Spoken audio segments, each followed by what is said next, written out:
Buenas Perfecto. noches, buenas noches a todos. Hoy día le damos la cordial bienvenida al doctor Giancarlo Chapacase. Él es médico radiólogo de la Universidad Católica, subespecialista en abdomen y cuerpo. Actualmente trabaja en la clínica alemana y es docente de la Universidad del Desarrollo. Experto en uno de, bueno, grandes temas, experto, y hoy día nos va a hablar de lesiones focales hepáticas. Por favor, Giancarlo. Ya, pues muchas gracias Carolina nuevamente por la invitación. Y bueno, la idea de esta clase es fundamentalmente centrarnos en la discusión respecto a hallazgos semiológicos en imágenes que nos permiten acotar el diagnóstico diferencial frente a una lesión focal.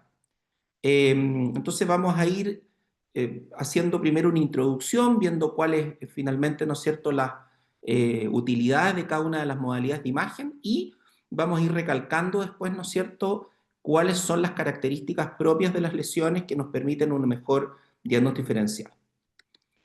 Entonces,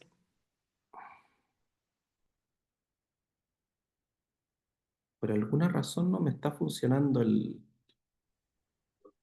mouse. Ahí sí, ahí sí, ya. Ahí está, ya. Entonces, estos van a ser nuestros objetivos educacionales. Primero, el rol. Fundamentalmente nos vamos a centrar en tomografía computada y resonancia magnética porque, bueno, son las modalidades que se ocupan más básicamente para hacer diagnóstico diferencial. Vamos a tratar de hacer básicamente una diferenciación en base al patrón de realce con el contraste y algunas características específicas y algunos tipos de lesiones que comparten algunas características que las hacen muy específicas y nos acotan el diagnóstico diferencial. Entonces, lo primero, entender que las imágenes focales se pueden caracterizar por múltiples modalidades de imagen.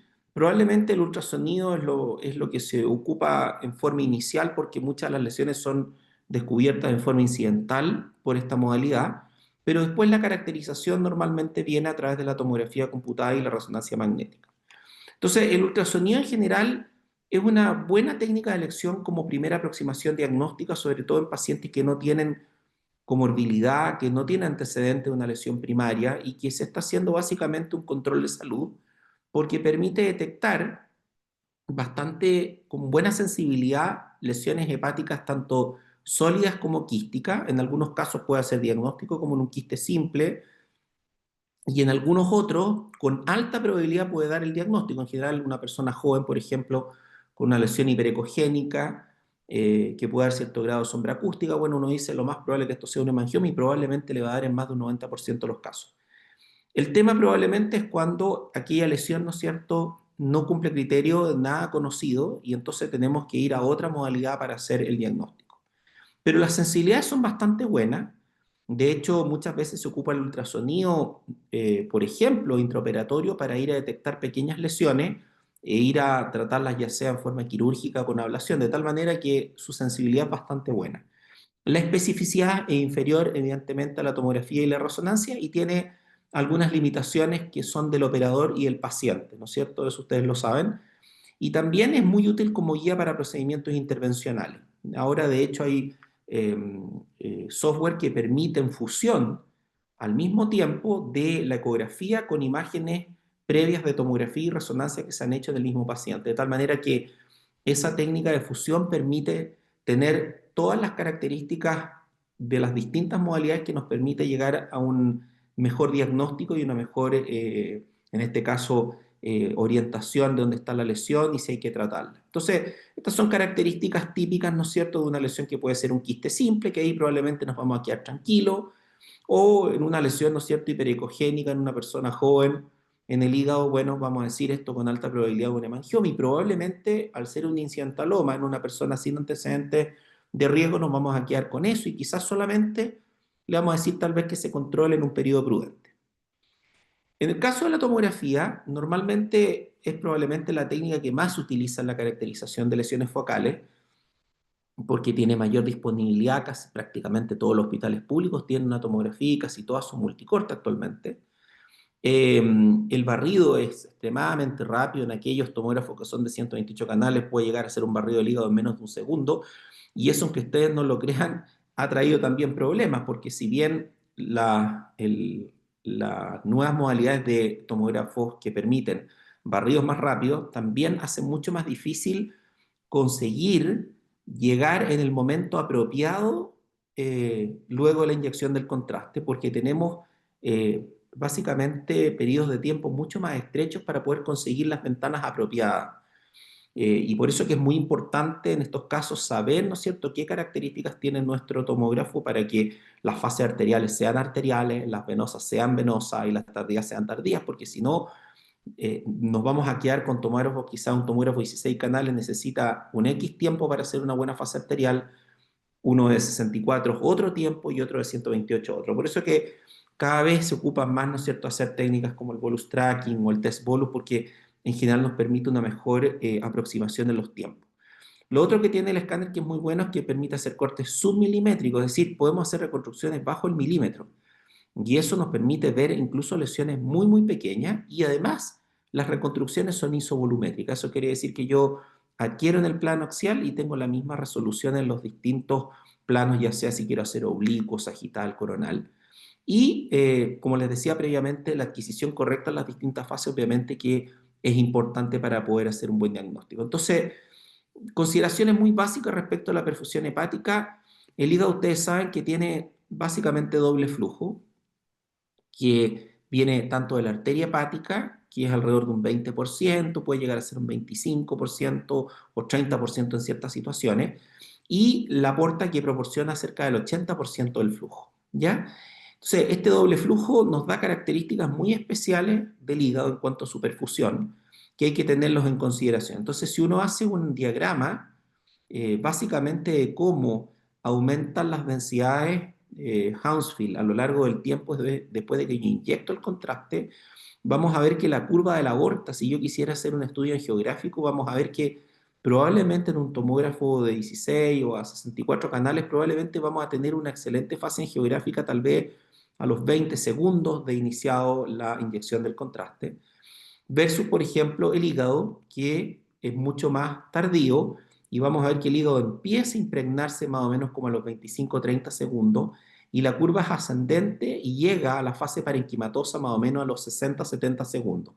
De tal manera que si yo quiero, por ejemplo, encontrar una lesión hipervascular, voy a tener que utilizar probablemente este periodo de tiempo para poder obtener mi mejor rendimiento, porque si me voy muy precoz, no voy a alcanzar a tener impregnación del parénquima hepático. Si me voy muy tardío, ya se me ha perdido parte del contraste en la fase arterial, de tal manera que no me va a servir. Entonces tengo que buscar el tiempo más apropiado, que normalmente en el hígado, en general, dando una aproximación, es más o menos 25 30 segundos. Y la fase venosa, o puede ser también una fase un poco más tardía o nefrográfica, va más o menos entre los 70 80 90 segundos, y la tardía después de los 3 minutos. Entonces, esa es la ventana que nosotros tenemos que tener para hacer un buen estudio angiográfico con fase arterial del hígado. Y en la barrita que ustedes ven de color ya más naranjo, esa barrita nos indica básicamente el periodo de tiempo que tenemos un mejor alcance para ver la fase parenquimatosa del hígado, o sea, para ver lesiones que tienen una impregnación más tardía. Entonces, lo que vamos a tener un estudio convencional cuando yo quiero analizar una lesión focal hepática, porque obviamente que no en todos los estudios vamos a hacer todas las fases, pero en aquellos que sí necesitamos, vamos a necesitar por lo menos 3 fases. Vamos a necesitar por lo menos la sin contraste, la arterial, la portal y la tardía. La tardía no en todos los casos se utiliza, porque muchas veces cuando uno ya puede caracterizar relativamente bien las lesiones con la fase portal, no es necesario ir en todas las lesiones a una fase tardía. En este caso, por ejemplo, tenemos una voluminosa lesión del lóbulo derecho que tiene áreas de impregnación hipervascular, que son parte, ¿no es cierto?, de la lesión. Otras son un poquito más de menor impregnación, probablemente son más de cirrosa, y las áreas que se impregnan durante fase arterial tienen cierto grado de lavado ya en la fase más tardía, lo que indica probablemente que esto es un hepatocarcinoma, ¿no es cierto? Es importante saber que uno de los elementos semiológicos que ayudan a saber que sea una buena fase arterial hepática es que cuando ustedes vayan a donde está la porta, en una fase arterial parenquimatosa hepática de buena calidad, tienen que ver ya cierto grado de flujo o de contraste en la porta. Si ustedes no ven nada de contraste en la porta, en una fase arterial, entre comillas, parenquimatosa del hígado, quiere decir que es muy precoz. Y eso nos puede traer problemas porque si no alcanza a llegar el contraste suficientemente al hígado, aunque yo tenga la lesión más hipervascular del mundo, no va a impregnarse durante esa fase. Entonces, la resonancia también es otra modalidad que ocupamos. También de alguna forma ocupamos un estudio dinámico. Las diferencias obviamente es que son un poco más largos los periodos de tiempo, pero en general lo que ocupamos son secuencias con apnea de 15, 20 segundos y hacemos las mismas fases, arterial, portal, tardía, y lo hacemos en general con supresión de la grasa, vale decir, en general lo hacemos con T1 FAT-SAT porque nos mejora, ¿no es cierto?, la señal ruido y permite detectar mejor las lesiones. Entonces, lo que tenemos en una resonancia dinámica son secuencias que son T1 con saturación macroscópica, en que ustedes ven, ¿no es cierto?, que el subcutáneo, la grasa, el retroperitoneo del mesenterio está negra o se ve muy oscura, y ven después ustedes la fase arterial. Yo les vuelvo a decir, por ejemplo, esto es una buena fase arterial parenquimatosa, ya ven algo de flujo en la vena porta y en la rama derecha e izquierda, pero no ven flujo en la suprahepática. Esto es una buena fase arterial parenquimatosa. Después tienen la fase venosa, ¿no es cierto?, en donde ya hay opacificación de las venas suprahepáticas, del eje portopleno mesentérico, y una fase ya más tardía. Entonces, si uno quisiera hacer más o menos una disquisición respecto a estos dos estudios o modalidades de imagen, ¿cuál tiene un mejor rendimiento? Bueno, obviamente que valoramos también características que son no necesariamente relacionadas al diagnóstico propio de las lesiones, pero el que el escáner, por ejemplo, sea más disponible, sea a veces de menor costo y sea más rápido, es decir, los pacientes muchas veces no necesito sedarlo, no requiero anestesia, pacientes que están con dolor o que están en malas condiciones, más fácil hacer un estudio que va a durar 2 o 3 minutos como máximo, ¿no es cierto?, a un estudio que voy a tener que tener 30 o 40 minutos al paciente en decúbito. Entonces, obviamente que el escáner en eso supera, ¿no es cierto?, o tiene esas ventajas con respecto a la resonancia. Permite además evaluaciones sistémicas, porque si yo, por ejemplo, estoy evaluando una lesión focal y a la vez quiero hacer un estudio de diseminación al mismo tiempo, puedo hacer un estudio dinámico en el hígado trifásico, pero además puedo hacer una adquisición, por ejemplo, venosa de todo tórax, abdomen y pelvis. Y al mismo tiempo voy a poder descartar si no hay algún tumor que pudiera ser el primario o si no hay alguna otra característica que sea importante en ese paciente. Y en algunos casos también se ocupa, y particularmente en el hígado, muchas veces lo ocupamos cuando uno quiere tener un estudio muy preciso del punto de vista angiográfico. Eso es porque la resolución del escáner es mejor incluso que la resonancia. Los cortes son más finos. Entonces, por ejemplo, si yo quiero hacer, por ejemplo, una resección de un, no sé, un tumor que puede ser un hepatocarcinoma, un colangiocarcinoma, probablemente la tomografía me va a dar una mejor resolución del detalle, tanto de la anatomía vascular como venosa, incluso mejor que la resonancia. Tal vez la resonancia me va a aportar en la caracterización y en la extensión de la lesión propiamente tal, pero en todo lo que es la anatomía vascular, el escáner es muy bueno. Y por eso que de hecho se ocupa mucho, por ejemplo, en cirugías como el trasplante hepático, prácticamente es de regla siempre tener un estudio angiográfico que nos permita además hacer medición de volúmenes, etc. La resonancia es mejor si uno quiere, probablemente tiene todas las herramientas, es un paciente además que colabora, que puede sostener la apnea por lo menos de 20 segundos y que además tolera estar 30 o 40 minutos en decúbito, sobre todo si uno quiere ver también la mayor cantidad de lesiones. Ejemplo, por ejemplo, si ustedes tienen un cáncer de colon y quieren saber si va a ser resecable o no, uno de los elementos fundamentales que le va a pedir un cirujano, un oncólogo, es decir, bueno, si tiene metástasis, dígame cuántas tiene. No se trata de que yo le diga que hay metástasis de 5 centímetros porque eso la va a ver cualquier persona. La idea, ¿no es cierto?, es detectar la mayor cantidad de lesiones, aunque sean pequeñitas, porque eso les permite hacer una planificación, ya sea si van a hacer quimioterapia previo o cirugía después, etcétera, pero van a saber exactamente cómo planificar desde el inicio de la resección de lesiones. Y para eso necesito detectar lesiones que sean incluso bajo el centímetro. Para eso es mucho mejor la resonancia. Hay algunas secuencias que tienen mejor sensibilidad, como son la difusión y particularmente el contraste hepatoespecífico, que no vamos a entrar de lleno a hablar de eso, por lo menos en esta charla. Después también todo lo que corresponde a lesiones hepatocelulares en general, anda muy bien la resonancia, en la caracterización, diferenciación, por ejemplo, entre hiperplasias nodulares, adenoma, hepatocarcinoma, particularmente además cuando hay un sustrato de daño hepático o cuando hay esteatosis. Si yo tengo un hígado muy esteatóxico o tengo un hígado con mucho daño hepático crónico, probablemente el grado de fibrosis y la alteración estructural hace mucho más difícil la detección de lesiones en un escáner que en una resonancia. Entonces, en esos pacientes preferimos utilizar más la resonancia. Entonces, por ejemplo, este es un caso de un paciente que tiene una neoplasia neuroendocrina con sospecha de metástasis hipervascular. Entonces, son imágenes seleccionadas que ustedes ven de tomografía computada en una fase arterial, que es una fase arterial apropiada, y ustedes ven que en estas tres imágenes prácticamente no se ve ninguna lesión evidente. Si ustedes hacen resonancia, ya pueden ver que aparece una lesión que tiene una impregnación en anillo, que tiene un componente hipervascular, pero en la periferia, con un área, ¿no es cierto?, relativamente vascular en el centro. Aquí tiene una francamente hipervascular que prácticamente no tiene correlato en tomografía. Y esta última que tal vez uno podría decir algo, pero que es mucho más conspicua en las imágenes de resonancia. Entonces, ¿y esto es por qué? Porque probablemente aquí hay un trasfondo de esteatosis de base que hace que sea mucho más difícil básicamente la diferenciación de la lesión respecto del entorno hepático. Entonces, en estos casos, uno privilegia en general la resonancia magnética.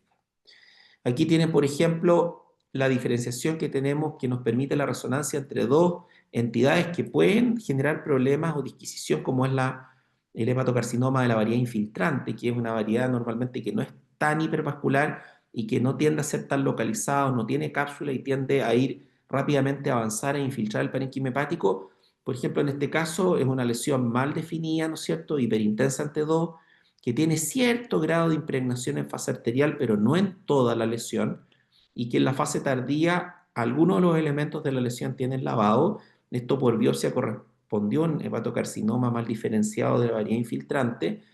Y por ejemplo tenemos este otro caso en que uno también podría decir que se ve una lesión, ¿no es cierto?, más o menos irregular, periférica y cierto grado de retracción de la cápsula, pero en este caso la ubicación que tiene, que fundamentalmente en los segmentos 7 y 8, y el hecho que determina retracción de la cápsula y su impregnación es predominantemente tardía, hace pensar que esto es una fibrosis hepática confluente, que se demostró por biopsia, porque el clínico no estaba tan seguro, qué sé yo, biopsió y resultó ser un área con mayor grado de inflamación fibroinflamatoria del hígado.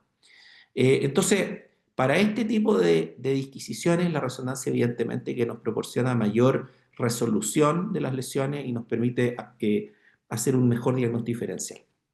Entonces, lo primero que uno tiene que pensar es que dice, bueno, yo tengo una lesión focal hepática y en la descripción que ustedes van a hacer primero, en lo que usted se imagina la lesión y cómo la van a describir, es importante que la dinámica del contraste va a permitir diferenciarla en dos grandes grupos. Bueno, por supuesto las que son avasculares, que en su mayoría o son lesiones completamente necróticas o son quistes, pero la otra gran mayoría se va a diferenciar en las que son hipervasculares y las que son hipovasculares. Por ejemplo, dentro de las lesiones hipervasculares malignas o metástasis, lejos los más frecuentes son estos dos tumores, que son la neoplasia de células renales, particularmente la de variedad de células claras, y las neoplasias neuroendocrinas, ¿ya? De esas pueden ser tanto islotes del páncreas, pero también algunas lesiones como pueden ser neoplasias neuroendocrinas del sistema gastrointestinal, particularmente las de ilion distal.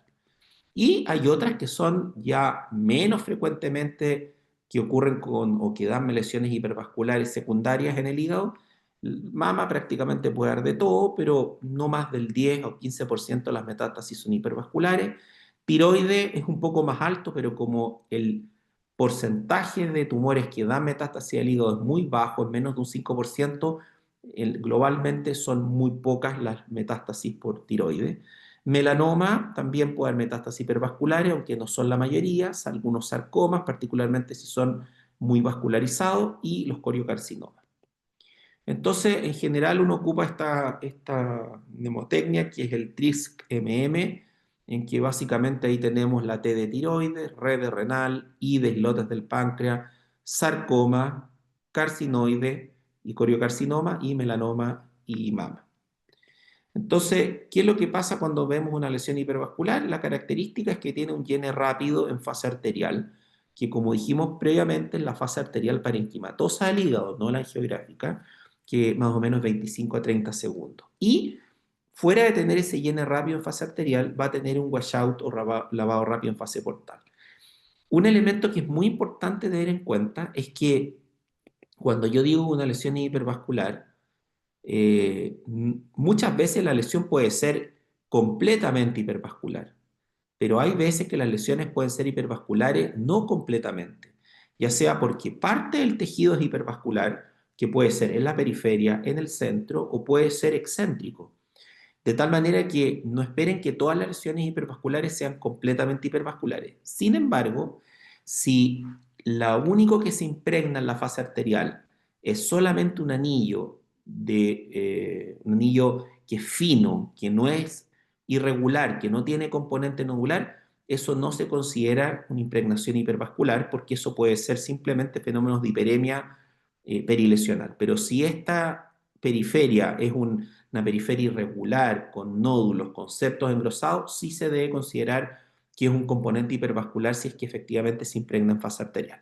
Eso es bien importante tenerlo en cuenta porque es la definición que nos permite decir si una lesión es hipervascular o no lo es, ¿ya? Por ejemplo, esto es un carcinoma de células renales de variedad de células claras que ustedes se fijan que una de las lesiones es completamente hipervascular y la otra es hipervascular pero tiene una impregnación en anillo, pero el tejido que es hipervascular es un tejido grueso, forma parte de la lesión y compromete un volumen más o menos significativo de esta, de tal manera que yo tengo que considerar que eso sí es un componente hipervascular de la lesión y después vemos que en la fase venosa se hace mucho más evidente el lavado, particularmente del componente hipervascular.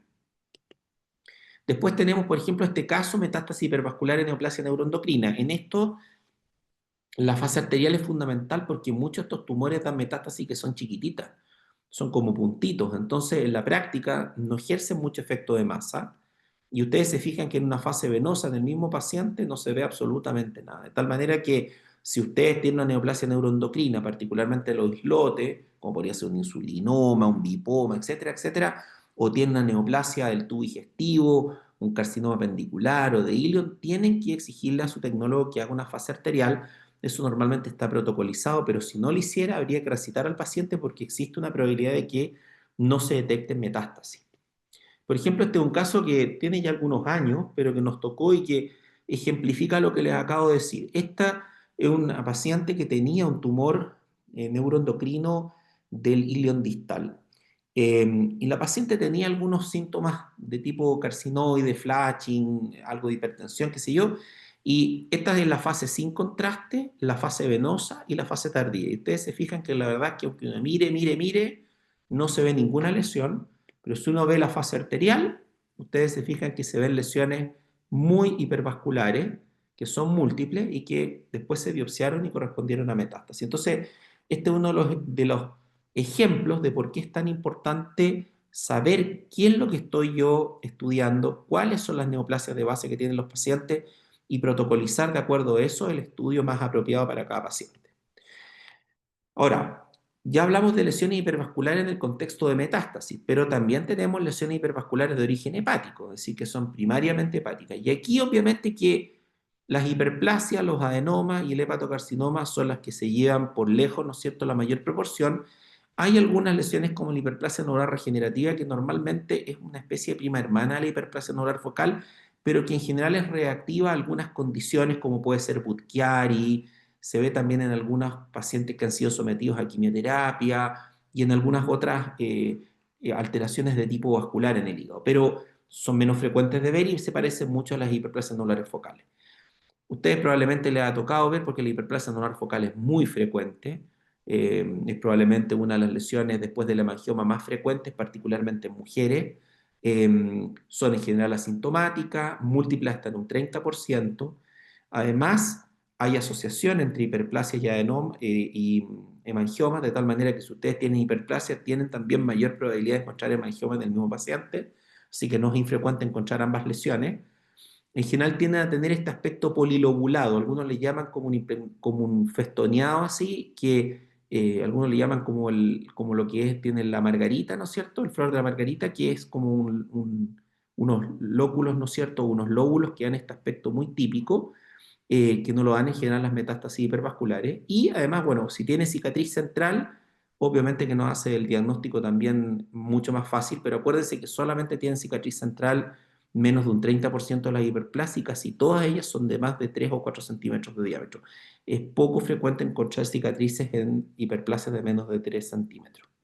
Entonces aquí tenemos, por ejemplo, en resonancia, una lesión que es discretamente hiperintensa ante 2, como son normalmente amartomas, vale decir, son lesiones que son tejido hepático o hepatocitos de alguna forma morfológicamente normales, pero distribuidos en forma distinta, entre otras cosas porque no tienen canalículos biliares, como puede tener, ¿no es cierto?, el tejido hepático normal. En la práctica se parece mucho al parénquima hepático y tienden a tener una señal muy similar al parénquima, y obviamente que son la fase arterial fundamentalmente donde se van a ver, y ustedes ven que ya en la fase venosa tiende a disminuir su intensidad o densidad dependiendo si es resonancia o escáner, pero esta en general siempre tiende a mantenerse igual o discretamente superior al parénquima, ¿ya?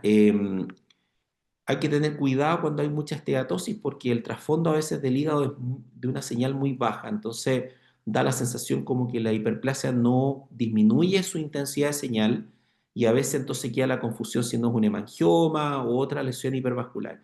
Hay que siempre tener en cuenta el trasfondo. Cuando hay mucha esteatosis siempre se altera ópticamente la visualización de las lesiones. Y aquí tenemos otra lesión que tiene cierto componente hipervascular. Ustedes se fijan que además es un paciente que está lleno de lesiones focales hepáticas hipervasculares, pero esta en particular, que está aquí en el segmento 4, tiene componente hipervascular, pero también tiene un área central que es hipodensa, pero tampoco es hipodensa como el agua. O sea, tiene una densidad aproximada como unos 30, 35 unidades Hounsfield, y que en el estudio de resonancia se demostró que todas estas lesiones eran adenomas, tenía una adenomatosis hepática, y esta lesión había sangrado. Esto que ustedes ven acá corresponde a un hematoma que tiene un cierto depósito de hemosiderina en la periferia, y que correspondió a una adenomatosis múltiple de la variante inflamatoria, y que una de ellas había sangrado, que es una de las complicaciones que puede tener. Y por supuesto, el hepatocarcinoma, que cada día es más frecuente. Estamos llenos de pacientes con daño hepático y con otro tipo de hepatopatías crónicas. En este caso, obviamente, las lesiones pueden ser únicas o múltiples. En su mayoría son hipervasculares, pero tienen este aspecto más bien heterogéneo, muchas veces como en mosaico, que es bien característico, y por supuesto con lavado en las fases venosas y tardías. En este caso, obviamente, hay un daño hepático crónico también de base. En esta misma paciente, un daño hepático crónico avanzado, en que ustedes ven fibrosis reticular, un borde bastante irregular del hígado, con hipertrofia del lóbulo izquierdo, etcétera. En que ustedes ven que además tiene colaterales en la fase venosa, o sea, tiene hipertensión portal, y en la fase arterial entonces es mucho más evidente estas lesiones que tienen un comportamiento hipervascular y que son más difíciles de ver en las otras secuencias. Así que nuevamente en los hepatocarcinomas hay que siempre tener una buena fase arterial. Nuevamente les recuerdo que una buena fase arterial tiene que verse parcialmente la porta con contraste. Si no se ve con contraste, no es una buena fase arterial parenquimatosa.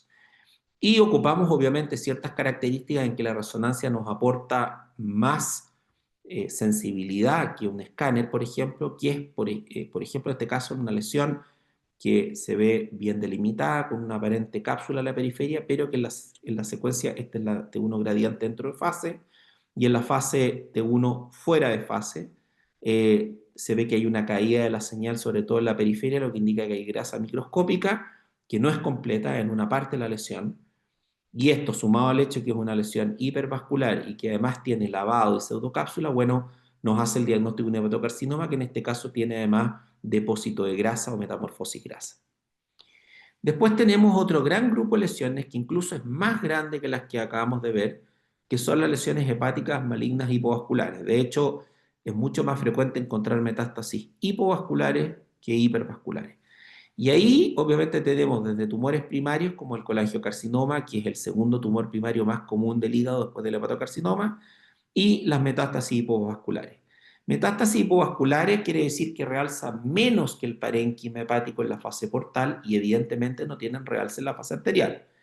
Pueden tener realce en anillo, pero pueden tener realce también centrífugo, centrípeto o en ojo de buey. Hay distintas formas de impregnación, pero lo importante es que cuando tienen este realce en anillo, normalmente lo que realza es una mezcla entre tumor viable y eventualmente cierto grado de compresión del parénquima hepático alrededor de la lesión o perilesional. Y aquí tenemos los tumores más frecuentemente involucrados, todo lo que es gástrico, neoplasias de colon, páncreas, tipo de adenocarcinoma, pulmón, la mayoría de los cánceres de mama, etcétera, etcétera. Y también tenemos algunos misceláneos como el linfoma, que vamos a ver también posteriormente. Entonces, las lesiones hipovasculares en este caso no se impregnan en la fase arterial, ¿no es cierto? Son, básicamente se ven menos densas o menos intensas que el parénquima hepático en la fase arterial, y después, en la medida que se va impregnando el parénquima, vemos que la lesión se impregna menos en general que el resto del parénquima, o si lo hace en general más bien en anillo o más en la periferia.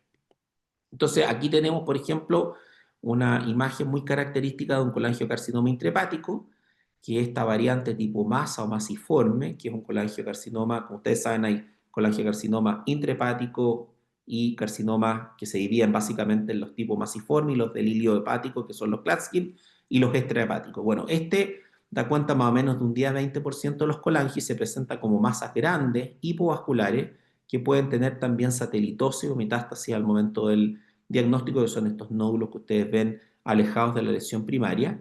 Tiene algunas características que son muy típicas, entre otras, como son tumores que tienen mucho componente fibroso, eh, muchas veces pueden retraer la cápsula, eso no es siempre, pero si ocurre, es un hallazgo semiológico importante, y también tienden a producir mucha retracción, con lo cual es muy frecuente ver dilatación de ramas biliares periféricas a la lesión. Y en este caso, además, el hígado también tiene daño hepático crónico. Acuérdense que el daño hepático no es solo factor de riesgo de hepatocarcinoma, también es factor de riesgo de colangiocarcinoma. En menor medida, pero también lo es. Y esta es otra lesión que también es un colangiocarcinoma, para ver un poco cuál es la dinámica con el contraste. Fíjense que en la fase arterial prácticamente no hay impregnación, lo que uno ve es un mínimo ribete periférico, que más bien es el parénquima hepático que está comprimido adyacente a la lesión, y en forma progresiva se va llenando lentamente en forma de pequeños lóculos de tejido que van llenándose y van impregnándose con el contraste, y en una fase más tardía se ve un poco más impregnado. Acuérdense que muchas veces nunca se impregnan en forma completa, porque las áreas más fibróticas muchas veces se demoran muchísimo en poder llegar el contraste porque no tiene espacio extracelular. De tal manera que ustedes pueden darle 20 minutos y es muy probable que un colangiocarcinoma muy grande no alcance a nunca impregnarse completamente. Esta es otra lesión que es mucho menos frecuente, que también puede haber una lesión hipovascular, que es un tumor primario, pero que es poco frecuente. Este es un caso que nos tocó del hospital, en que era una masa muy grande en un paciente que no tenía daño hepático. Fíjense que es una lesión que abarca ambos lóbulos y que tiene claramente un comportamiento de tipo hipovascular, pero heterogéneo. Un paciente además que tenía cierto grado de ascitis. Y la verdad es que lo primero que pensaron en un colangiocarcinoma, pero al hacer la biopsia salió positivo para un linfoma no Hodgkin primario. En general, los linfomas primarios del hígado son muy poco frecuentes. La gran mayoría de los linfomas del hígado, o que tienen representación en el parénquima hepático, son secundarios. Y ahí se dividen más o menos 50 y 50. 50 son Hodgkin, 50 no Hodgkin. Pero así todo, en aquellos que son linfoma, la presentación con compromiso del hígado no es más de un 20%. Pero del total de los linfomas primarios del hígado no son más del 1%. De tal manera que son lesiones muy poco frecuentes. Aquí no se trata de llegar al diagnóstico, pero sí operacionalmente decir que una lesión agresiva, mal definida, hipovascular, y que obviamente que corresponde a una lesión probablemente maligna y tiene que ir a biopsia. Esta es otra de las cánceres que normalmente puede dar, ¿no es cierto? Tanto estómago como pulmón tienden a dar metástasis hipovasculares. Aquí ustedes tienen múltiples metástasis, ¿no es cierto?, con realce más bien como anillo en un adenocarcinoma gástrico, y lo mismo acá, ¿no es cierto?, en un adenocarcinoma pulmonar. Y acuérdense que hay distintas manifestaciones, distintas formas de llene de las lesiones.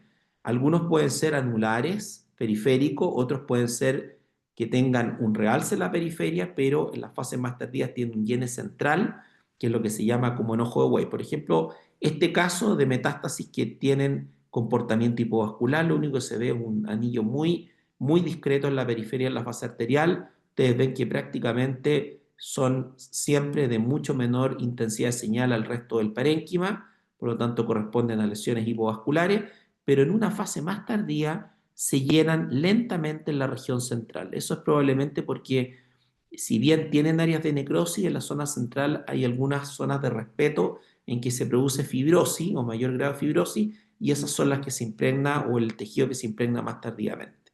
Entonces eso también es un signo que es bien característico de metástasis. De hecho, eso se puede ver incluso hasta en ecografía. ¿Sí? Cuando ustedes vean una lesión que parece como un tiro al blanco, eso generalmente no es muy bueno. ¿Eh? En general es mucho más frecuente que sea metastásico. Aquí tenemos otro linfoma, pero este es secundario. También da compromiso hipovascular, pero en este caso, como en general es una enfermedad sistémica, van a encontrar adenopatías. Generalmente tienden a ser lesiones hipovasculares homogéneas múltiples. Y si usted hace un estudio además del resto del cuerpo, van a ver que aquí hay un tremendo conglomerado ganglionar. Es decir, para que sea un linfoma primario del hígado, solamente puedo tener compromisos de ganglios regionales, o sea, del ilio o de la región portocava. Si yo tengo ganglios que están fuera, ¿no es cierto?, de esas ubicaciones, yo tengo que considerar que eso es un linfoma secundario. En este caso, como tenía adenopatías también en el retroperitoneo, corresponde a una infiltración por linfoma de forma secundaria. Ahora, ahí yo les decía que hay algunos elementos que permiten un diagnóstico diferencial o que acotan el diagnóstico diferencial cuando yo tengo lesiones de tipo secundario. Y en eso tenemos algunas que calcifican, que pueden ser completas o parcialmente, con componente quístico, algunas que tienen un patrón de captación centrífugo, entonces en vez de ir de la periferia al centro, van del centro a la periferia, metástasis que retraen la cápsula y metástasis que sangran. Entonces vamos a ver algunos casos. Por ejemplo, cuando ustedes vean en el estudio sin contraste lesiones que tienen este componente más denso, que puede ser en anillo, pero puede ser también de distribución más irregular, y que se ve como una densidad mayor incluso a la del parenquima hepático, no lo van a ver como el calcio del hueso, pero lo van a ver con densidades cercanas a 50 unidades Hounsfield. Eso corresponde a calcificaciones distróficas, y lo primero que tienen que pensar es que sean adenocarcinoma del tubo digestivo. En su mayoría son tumores que son o mucinosos o con diferenciación mucinosa. Eso depende del porcentaje de las células que tengan diferenciación mucinosa, pero en general ambos tipos de tumores la mucina tiende a ser una calcificación de tipo distrófica, y puede comportarse de esta forma en el hígado. Entonces, cuando ustedes vean lesiones hipovasculares particularmente y con cierto grado de calcificación, lo primero que hay que pensar es metástasis de tumores con diferenciación mucinosa, que en su mayoría son del tubo digestivo. Este es otro caso que también tiene calcificación. Estas son un poquito más irregulares, son más centrales, no son tan periféricas. No todas las lesiones tienen que tenerla. Puede ser que una tenga calcificación y otra no la tenga. Y en este caso correspondió a un adenocarcinoma gástrico, acá está el engrosamiento del estómago, y ustedes ven cómo en la fase venosa se hace mucho más evidente la cantidad de lesiones que tiene el parénquima hepático. Después, metástasis quística. Bueno, evidentemente que cualquier tumor que tenga necrosis completa puede tener una apariencia quística, pero normalmente cuando ustedes ven necrosis siempre ven algo de tejido que se impregna en la periferia. Pero una de las, no sé si excepciones, pero que nos ha tocado ver un par de veces, es los GIST. Los GIST, que son tumores gastrointestinales, que son básicamente tumores mesenquimáticos del tubo digestivo, cuando son tratados tienden, particularmente con inhibidores de heterosinquinasa, como es el GLIVE, que es el imatinib, GLIVE que es el nombre comercial.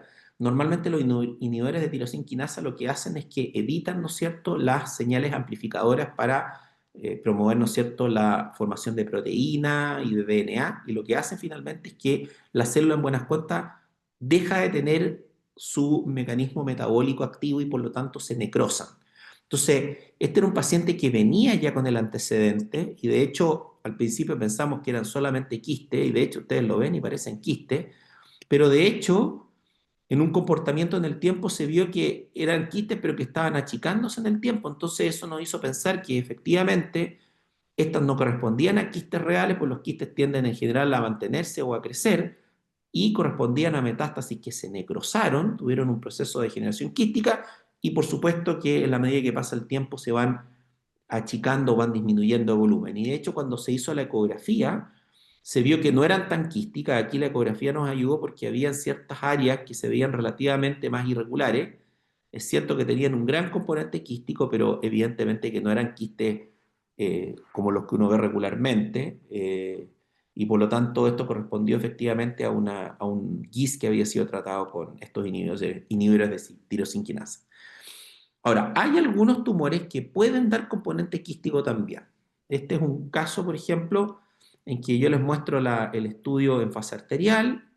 Aquí tienen fase venosa y ustedes ven que tiene algunas áreas que son relativamente hipodensas, pero el escáner no es muy fácil para caracterizar esto. Uno dice que son áreas de fibrosis, es quiste, pero en la resonancia ustedes se fijan que tenía degeneración claramente quística. De hecho forma varios lóculos quísticos que tienden a estar agrupados entre sí, y en este caso correspondió a metástasis de un tumor carcinoide, pero del pulmón. Así que los tumores carcinoides pueden eventualmente dar metástasis quística. Aquí les di otro acrónimo: Comen Pumas está dentro de los cánceres que puedan componente quístico, en este caso en un neuroendocrino, pero los más frecuentes son colon, ovario. El ovario generalmente puede dar tanto implantes quísticos, y pueden dar también de metástasis con degeneración quística, melanoma, que muchas veces por necrosis o por sangrado, y algunos tumores estromales y neuroendocrinos. Y el patrón de captación centrífugo, que es al revés de lo que nosotros conocemos, tiende a verse mucho en algunos cánceres de mama, sobre todo lobularios, en los cuales se impregna primero el centro de la lesión y va progresivamente. Fíjense ustedes aquí, las lesiones focales, se impregna primero el centro, y cuando ya va en la fase más tardía, empieza a impregnarse ya la periferia de la lesión. Entonces, es una captación de tipo centrífuga. Eso normalmente tiende a verse en ¿cómo se llama?, en metástasis de cáncer de mama. ¿Ya? Bueno, aquí tenemos nuevamente, ¿no es cierto?, lesiones que retraen la cápsula. Una de ellas es los cánceres de mama, pero particularmente aquellos que han sido tratados con quimioterapia, y increíblemente aquellos que tienen buena respuesta tienden a generar una reacción dermoplásica importante con retracción de la cápsula. Entonces, eso cuando llega a un nivel muy extremo, vamos a ver posteriormente, puede determinar que sea una pseudocirrosis. Bueno, ya habíamos hablado del colangiocarcinoma, que es un tumor que también puede dar, ¿no es cierto?, retracción de la cápsula. Y ustedes ven, por ejemplo, este es un cáncer de mama infiltrativo con múltiples localizaciones secundarias que fue tratado con quimioterapia, y que fíjense que estas metástasis finalmente, que sobre todo las que estaban en la periferia, tuvieron un proceso, ¿no es cierto?, de fibrosis importante, es decir, indica que hay una buena respuesta a la quimioterapia, y eso determina finalmente retracción de la cápsula, y esto puede llevar a que el hígado tenga una forma muy similar a lo que se ve en un daño hepático crónico avanzado. Eso es lo que se llama pseudocirrosis, y más del 90% corresponden a cánceres de mama. ¿Ya? Después tenemos algunas metástasis hemorrágicas. En general hay varios subtipos, podrían ser sarcoma, hay algunos melanomas que pueden dar metástasis hemorrágica. Este es un caso de una neoplasia tiroide, una neoplasia folicular de tiroides, y yo les decía que es poco frecuente la metástasis al hígado, pero una de las características que pueden tener es que sangren. En este caso, si ustedes se fijan, tienen nivel de hematocrito en la zona dependiente, es decir, se ha depositado el material hemático hacia la zona dependiente de las lesiones, y básicamente el realce es fundamentalmente periférico. Aquí también hay un acrónimo. En general, cuando uno ve metástasis hemorrágica, y eso no solo en el parénquima hepático, también pasa en el cerebro, siempre pensar en coriocarcinoma, colon y metástasis de cáncer tiroideo, y melanoma y mama, junto con el carcinoma de células renales, también son posibilidades de diagnóstico. Entonces el acrónimo es CTMR. Ahora, las metástasis hipovasculares tienen también un diagnóstico diferencial amplio, porque aquí hemos hablado básicamente de lesiones malignas, pero también tenemos lesiones hipovasculares que no son tumores. Por ejemplo, los abscesos, la fasciola, la candia. Yo les voy a mostrar algunos casos que pueden llevar básicamente a tener problemas al momento de hacer el diagnóstico, pero tenemos múltiples lesiones. Entonces, les voy a mostrar básicamente estos 4 tipos de lesiones que pueden darnos problemas.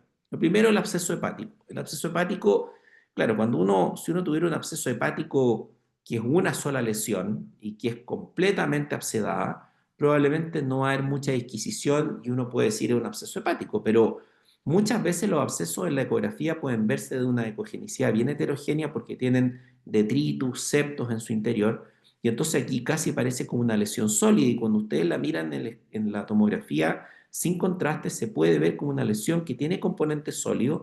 Sin embargo, el hecho que tenga áreas quísticas que son anfractuosas y que tienden a confluir y que además no ejerce tanto efecto de masa, tiende a hacer pensar que esto es un absceso que está en vías de formación y parte de lo que vemos acá son septos y debris que están dentro del lumen del absceso.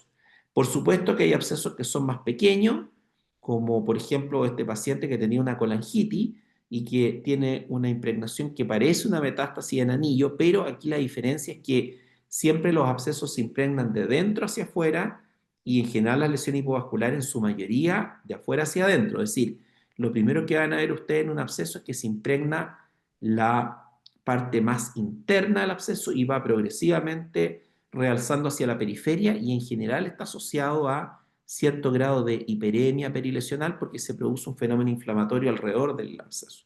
Esos son elementos que muchas veces ayudan mucho a hacer la distinción. La hiperemia perilesional es muy típica de los abscesos, aunque sean pequeños. Y ustedes ven que con el tiempo se va la hiperemia perilesional, por ejemplo, en este absceso del segmento 6 ya no se ve la hiperemia, pero se mantiene, ¿no es cierto?, la impregnación de esta cápsula fibroinflamatoria propia del absceso. Hay algunas también enfermedades que pueden dar compromiso inflamatorio del hígado, pero que no son abscesos propiamente tal. Una de las típicas que se ve en nuestro país es la fasciola o la distomatosis, que básicamente es un parásito que ingresa al cuerpo, llega a través del tubo digestivo, perfora el duodeno y se va a través de la cavidad peritoneal y normalmente penetra a través de la cápsula hepática y ingresa al parénquima hepático desde la periferia y después es eliminado por la vía biliar. Entonces normalmente se forman especies de microabscesos o trayectos, algunos son más irregulares y otros son más alargados, que tienden a ser predominantemente periféricos, múltiples, en pacientes que normalmente han consumido berro en su mayoría, pero a veces no está el antecedente, pero si uno ve que el paciente no tiene particularmente, no ha tenido una gran baja de peso o ha tenido febrículas el último tiempo, bueno, una de las cosas que uno tiene que pensar es que puedan ser infecciones, ¿no es cierto?, por gémenes como la fasciola y normalmente el hemograma nos ayuda porque en general tienen cierto grado de hipereosinofilia, entonces uno puede hacer el diagnóstico también haciendo una serología y si sale positivo, evidentemente darle tratamiento al paciente. No es tan infrecuente verlo, probablemente en el sur lo ven más que en Santiago o en el norte del país. Ya aquí ustedes ven las imágenes coronales, cómo estas lesiones tienden a tener un aspecto como serpiginoso y medio alargado, porque como les digo, el parásito normalmente penetra a través de la cápsula hepática y va ingresando progresivamente hasta que llega a la vía biliar, por donde es eliminado. Y bueno, otra de las infecciones son las cándidas, ¿no es cierto? Las cándidas se ven fundamentalmente en pacientes inmunodeprimidos. Estas normalmente tienden a ser múltiples, de pequeño tamaño. En general aquí la historia clínica es fundamental, o sea, si aparecen lesiones como esta en un paciente que tiene neutropenia importante, sobre todo por trasplante de órganos sólidos, por tratamiento de neoplasia, sobre todo oncomatológica, pensar siempre que una de las posibilidades, ¿no es cierto?, son la cándida, en general los hongos tienden a prevalecer en los pacientes neutropénicos y por lo tanto muchas veces se da tanto compromiso hepático como esplénico en forma de granuloma o microabsceso. Y los hemangioendotelioma hepáticos, que si bien no es frecuente, tampoco es tan infrecuente. Ya este año nos ha tocado como 2 o 3 casos de hemangioendotelioma. Este es un caso ya muy, muy manifiesto de hemangioendotelioma en una mujer joven en que tenía múltiples lesiones que eran claramente hipovasculares, algunas de ellas eran periféricas, y las que eran periféricas tendían a retraer un poco la cápsula. Esta señora se hizo todo el estudio de diseminación y no había ninguna neoplasia de base, y ahí obviamente que empezamos a pensar que dentro del diente diferencial existía la posibilidad que fueran hemangioendotelioma. Algunos de ellos presentan un signo que en realidad no es patognomónico, pero que puede verse, que es el signo que se llama el lollipop, que es que un vaso penetra a la lesión y tiende a no deformarse porque no ejerce tanto efecto de masa. Entonces ustedes ven aquí, por ejemplo, este vasito que ustedes ven acá, que va ingresando y da un aspecto igual como un lollipop. Eso se ha descrito como un signo, pero en realidad la verdad es que tampoco es 100% específico. En este caso, la paciente, como tenía solo enfermedad hepática, porque a veces el hemangioendoteloma puede diseminar a los ganglios o al parénquima hepático, o sea, al pulmón, en este caso no está diseminado y fue a trasplante hepático y ahí está la pieza anatómica con las múltiples lesiones. ¿Ya? Entonces, bueno, para ir terminando, la tomografía y la resonancia tienen muy buena sensibilidad y especificidad para lesiones focales hepáticas. Hay algunos contextos en los cuales uno prefiere más una que otra. Yo les decía que la resonancia es superior en hígado cirrótico, en esteatosis, y es mucho más sensible en lesiones pequeñas, y ahí tenemos además herramientas como la difusión o el contraste hepatoespecífico. Hay que considerar las características de la cinética con el contraste para caracterizar las lesiones, y ahí es muy importante que el radiólogo sepa que la técnica fue la correcta, porque es uno el que tiene que evaluar básicamente la calidad del estudio. Y la elección va a depender también, obviamente, de factores como la disponibilidad, el costo, calidad de equipamiento, entrenamiento del radiólogo, porque si yo tengo solamente un tomógrafo y no tengo a disposición un resonador, bueno, voy a tratar de sacarle el mejor provecho a mi tomógrafo y trataré en algún momento, si se da la posibilidad, de enviar al paciente a que se haga una resonancia, pero hay que tratar de elegir siempre de acuerdo a la disponibilidad que uno tenga en cada una de las instituciones donde uno trabaja, ya sea hospitales públicos o centros privados. Y en la caracterización de metástasis, bueno, yo les decía que es muy importante tener las fases apropiadas. Yo le pongo que el sin contraste arterial y portal es fundamental, pero generalmente la fase tardía también nos aporta bastante, así que en general siempre lo hacemos, porque nos ayuda mucho a la caracterización, sobre todo de lesiones que se impregnen muy tardíamente. Y distinguir básicamente estos dos grupos es muy importante, porque ustedes ven que la distinción es bastante importante entre aquellas que se comportan en forma hipervascular o hipovascular, sobre todo si uno sospecha que son metástasis, ¿ya? Bueno, eso es básicamente lo que quería comentarles esta vez. No sé si me alargué un poco más de lo que correspondía, pero bueno, es un tema más o menos largo, así que se hace un poco más difícil. No sé si tienen dudas, preguntas. No piensen que las preguntas son tontas, porque cuando uno piensa que es tonta es porque alguien más tiene la misma duda. Así que si tienen, por favor, díganlo con toda confianza.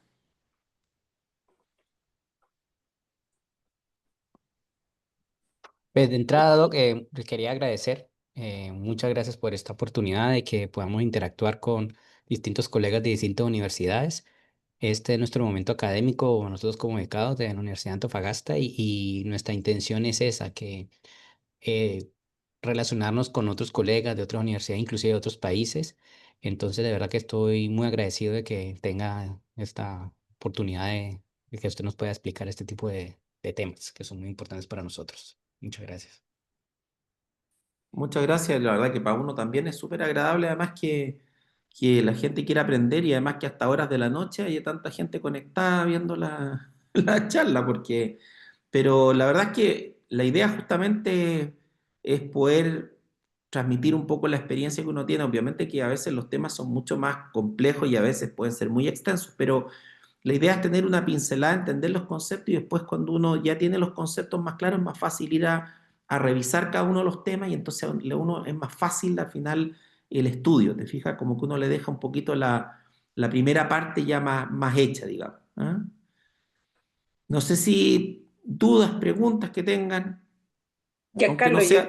Sí, sí te quería, o sea, encuentro que lo abordaste súper bien, porque para nosotros nos sirve mucho no la típica clase clásica, sino que como hacer las distinciones.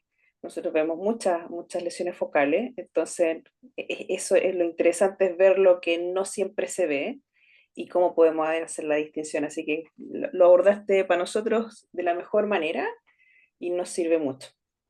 Te quería preguntar, ¿cuándo pides hepato específico? ¿En qué? Porque ya. básicamente, Es un tema súper... sí, mira.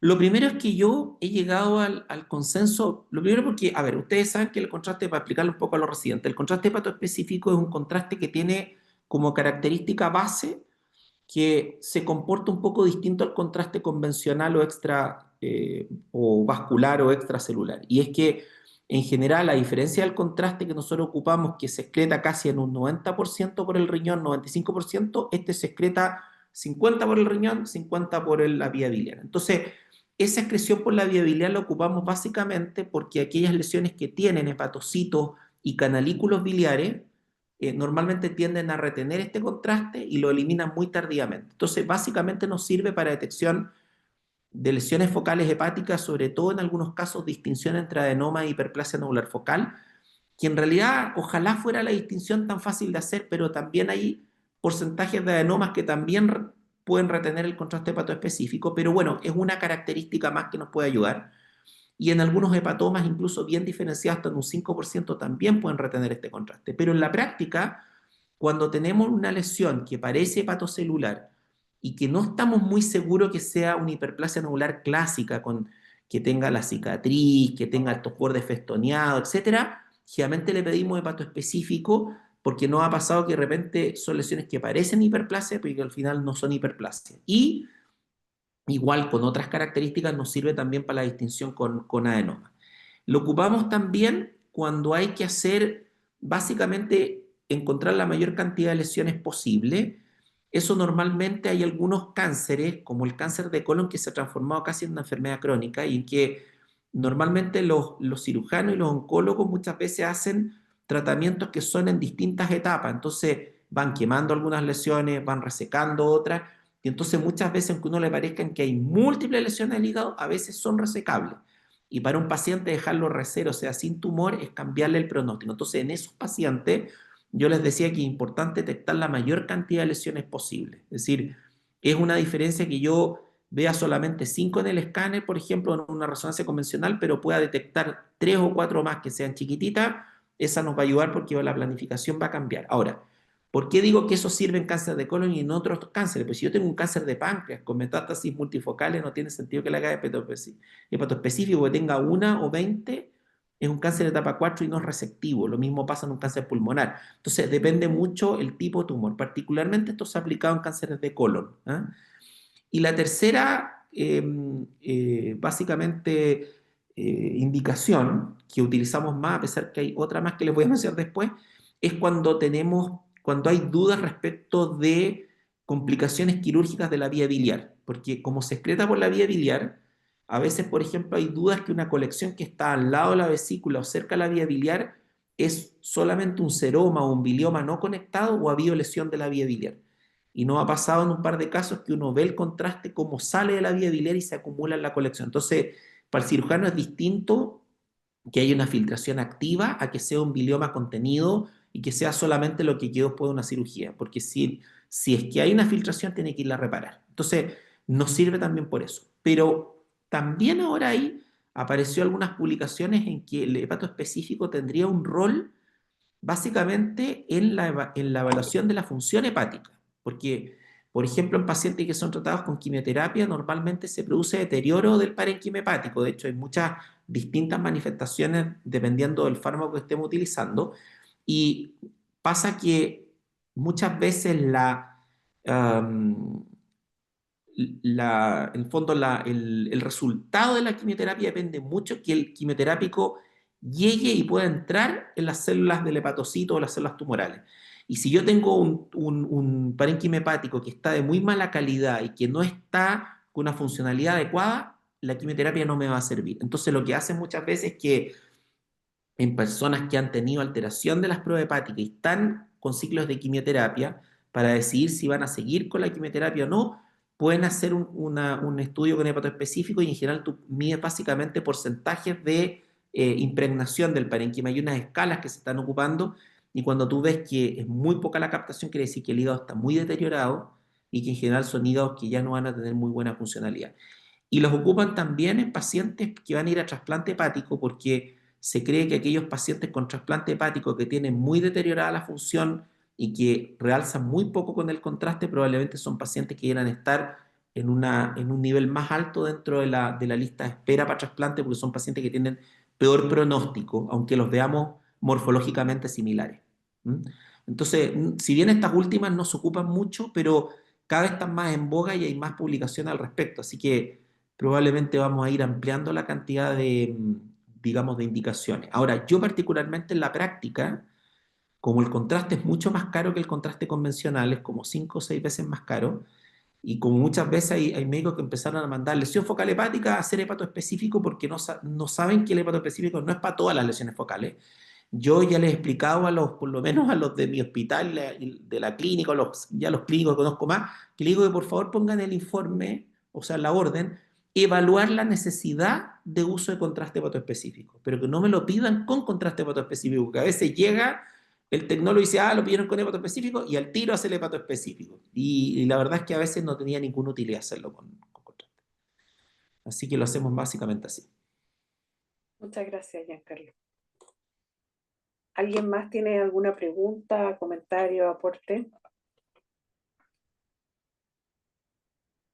Si no, Giancarlo, Bien, pues.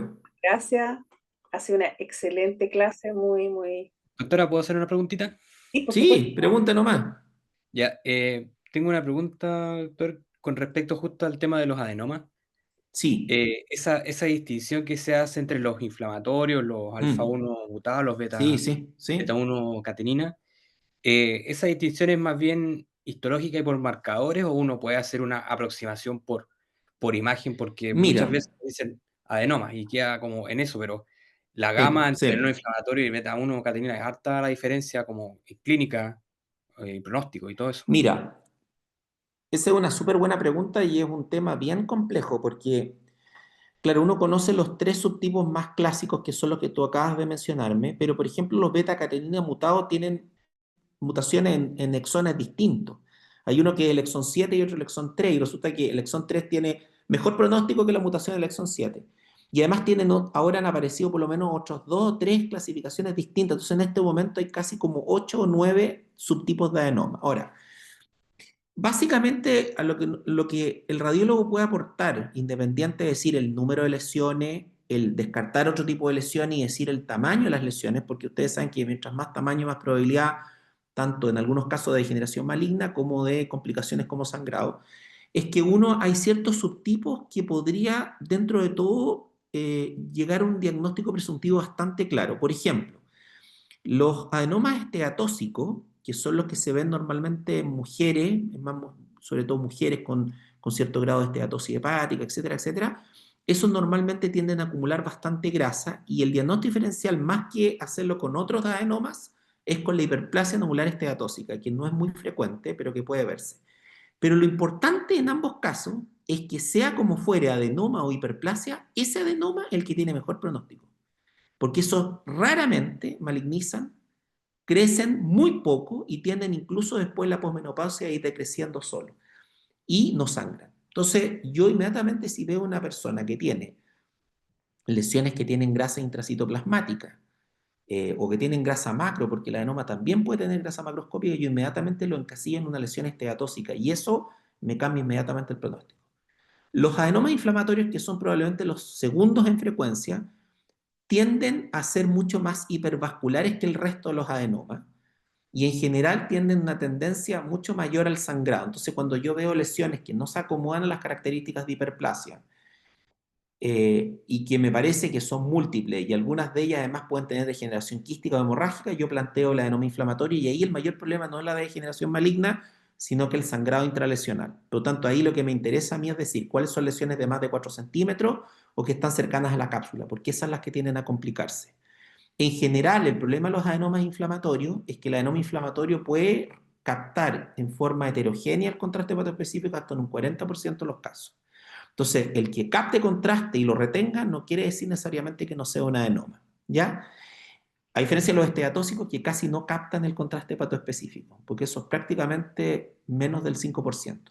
Y después vienen los beta-cateninas. Los beta-cateninas no tienen características muy típicas, sí tienden a ser lesiones que crecen más rápido, pero tengo el antecedente demográfico porque son mucho más frecuentes en hombres y son mucho más frecuentes en aquellos que ocupan esteroide anabólico, pero ya el hecho de ser hombre y tener una lesión que a mí me parece que puede ser un tumor hepatocelular primario, inmediatamente me da un mal pronóstico. O sea, si yo pienso que la lesión es un adenoma porque no es una hiperplasia y no es claramente un HCC, y pienso que eso puede ser un adenoma, probablemente va a tener que ir a biopsia sí o sí, porque ese paciente tiene mucho más riesgo de tener degeneración maligna o de complicarse.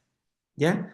Eh, Obviamente que hay otras características los restantes adenomas, pero al final uno suma todos estos elementos y trata de darle en el fondo una aproximación para que el clínico sepa cuál tiene que biopsiar, cuál no tiene que biopsiar o eventualmente cuál va a la resección, porque si tiene una lesión que es del segmento lateral de la izquierda es mucho más fácil para el cirujano hacer la resección y va a ir directamente quizás a la resección. Pero lo que está pasando actualmente es que la mayoría los que tienen dudas van a biopsia. Y van a biopsia y hacen estudio inmunohistoquímico y le hacen todas esas mutaciones el patólogo normalmente las tiene que escribir en su informe porque es un factor pronóstico para el paciente.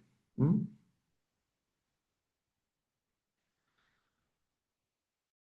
Es un tema bien interesante, pero se ha ido complejizando con los años, lamentablemente.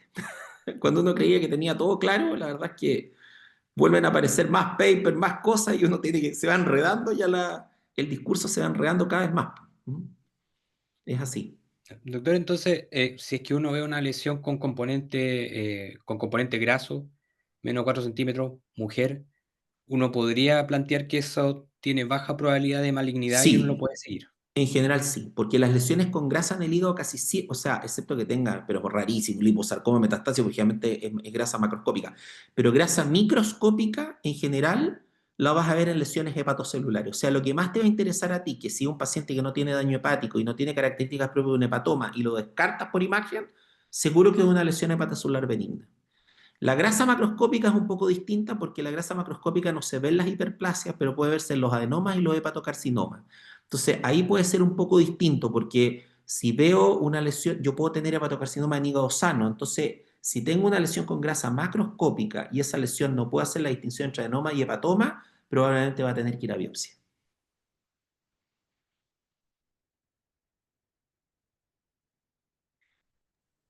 Así que eso, pues. Muchas gracias. Bien, pues. Excelente tu clase y las preguntas muy aclaratorias. Muchas gracias a todos también por asistir y nos vemos en una próxima oportunidad. Ya, porque estén muy bien. Saludos. Que Saludos, tengan una gracias. buena. Chao, chao. Buenas noches. Gracias. Hasta luego. Gracias.